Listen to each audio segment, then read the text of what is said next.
జరగబోయే ఆర్ కృష్ణన్న గారి ఆధ్వర్యంలో జరగబోయే ధర్నాకు బీసీలు, విద్యార్థులు, యువజనులు, లాయర్లు, డాక్టర్లు పెద్ద ఎత్తున రాబోతున్నారు ధర్నా చేయడానికి. ఈరోజు అన్నగారి ఆధ్వర్యంలో జరగబోయే దానికి అన్ని విద్యార్థుల సంఘాలు, ఉస్మానియా యూనివర్సిటీ, రాష్ట్ర వ్యాప్తంగా అన్ని కళాశాల విద్యార్థులు కూడా పాల్గొనాలని మేము పిలుపునిస్తా ఉన్నాం. రాహుల్ గాంధీకి మేము చెప్పబోయేది ఏమంటే, ఆయన గతంలో వచ్చేసి రాజ్యాంగబద్ధంగా, చట్టబద్ధంగా రిజర్వేషన్లు కల్పిస్తామని చెప్పేసి కామారెడ్డి డిక్లరేషన్ లో చెప్పారు. కానీ తీరా చూస్తే ఆయన భారత రాజ్యాంగాన్ని చేతిలో పట్టుకొని కన్యాకుమారి నుంచి కాశ్మీర్ వరకు భారత్ జోడో యాత్ర అని చేశారు.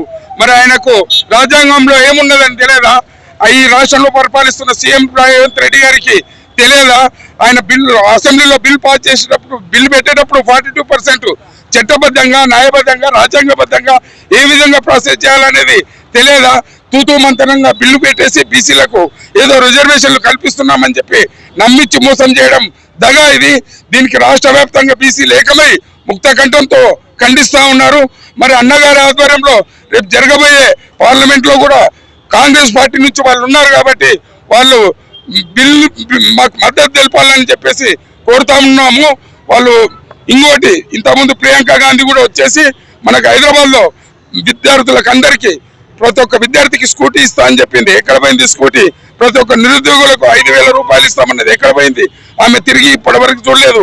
అదే రాహుల్ గాంధీ అశోక్ నగర్కి వచ్చేసి ప్రతి సంవత్సరం జాబ్ క్యాలెండర్ ఇస్తాం, లక్ష ఉద్యోగాలు ఇస్తామని చెప్పి మోసం చేయడం జరిగింది.